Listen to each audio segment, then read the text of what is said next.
Good morning, everyone. Thank you so much for watching today. We're going to cover a new question, and the question is from Andy, and it's, what do you guys do for flea beetles? I assume you have some, have covered everything, and want to organically eliminate current and future generations. I've read up on different approaches.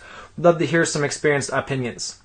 Well, Andy, flea beetles are no joke, and I've definitely, over my years of farming, been stymied by them, had some successes with them, and done a lot of research on them, on how to eliminate them, how to alleviate them, and how to try to move them to other areas of my farm where I don't need them as much, or I don't need them at all. But let's go in ahead and come up with a few ideas of how we dealt with them and some of the newer ideas out there on what people are doing. So I think the first thing I want to say is rotation. When we were farming, we were lucky that we had multiple farming sites, and so we would try to move our brassica greens, just regular brassicas in general, around. It also helps to know what crops they're going after. So obviously they're going after all your brassicas, so things like kale, arugula, cabbage, broccoli. I've even seen them go after things like Swiss chard. So if really heavy infestations, they'll go after some other crops that are outside the brassica family. So rotation is great. Try to move them as far away as possible. Another thing to think about is that they overwinter in the ground. So the next spring, they'll come up right out of the ground. And if you've row covered something there, they can come up right underneath that row cover and actually attack the crop, and you won't even know it. So that's something to think about. So another thing out there is people are starting to use trap crops. And normally how a trap crop is done, let's say this is our field right here, is if it's like this works best for things like broccoli or cabbage or some of the larger, longer term crops, is they'll do a trap crop around the edge of like a mustard or one of the short, fast growing ones that is super susceptible to the flea beetle, or they'll do a couple strips down the field like this for the trap crop and then plant the regular crop, in these areas here.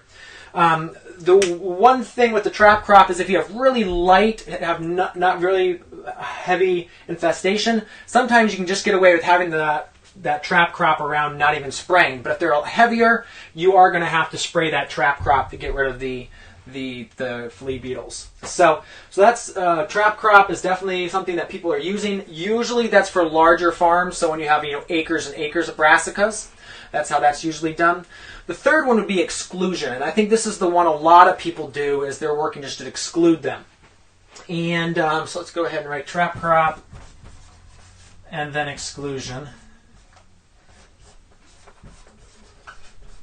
And exclusion is normally done with row cover, or there's also something called protect net, which is basically an insect netting. And for row cover in like the spring and the fall, we're normally row covering anyway. So we'll just use our normal 30 weight row cover out in the field to make sure that those stay out of our crop. During the summer, we'll go ahead and use a 12 weight. And so that's a really light weight, usually a single row. We use it one time and then throw that row cover away. But it's just to exclude the insects on our summer brassicas or summer crops, maybe like baby kale or something like that. We try to cut out the regular brassica greens during the midsummer just because for rotation purposes and that sort of thing. But to try to get those baby kale and stuff, we will use that lighter row cover. We'll also use something I mentioned earlier called protect net. And what that is it's like a really light, almost a window screen, lighter than window screen. Basically it's a netting, and it goes right over. They make different thicknesses and different size holes, some for cabbage loopers, some for flea beetles, some for spotted wing Distropolis. So different size holes, and the beauty of that is that it lets the heat out a lot better, so it's good for midsummer. But the other thing is that it also allows for you to spray right through there. So if you've got the cover on a couple days too late and you've got flea beetles underneath there, it allows you to just come through and spray right through that and also see your crop underneath it as well. Instead of row cover where it's kind of hard to see through it, the protect net, you can easily see what's going on underneath there to see if you need to cultivate or something like that. So the fourth thing would be, and we kind of touched on it, is spraying. So there is definitely some organic sprays out there you can use. The most common one would be Entrust. The parent active ingredient is spinosad in that. Some of the neem products and some of the horticultural oils also help a little bit with that, just not as effective.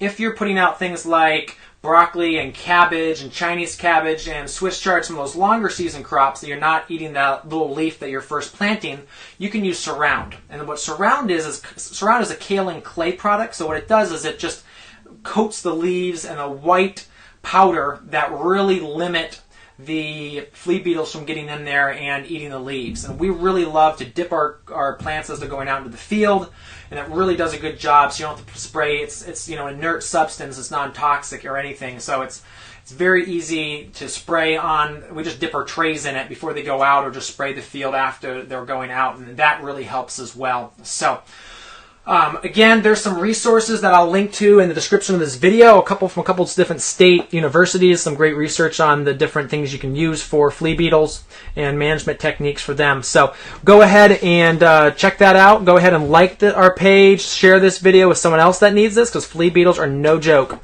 And they seem to get worse every single year, depending on, if you get a good hard winter. Sometimes they're a little less, but usually they're pretty tough. So yeah, go ahead and like this, share this, and look forward to talking to you all tomorrow. All right, thanks for watching.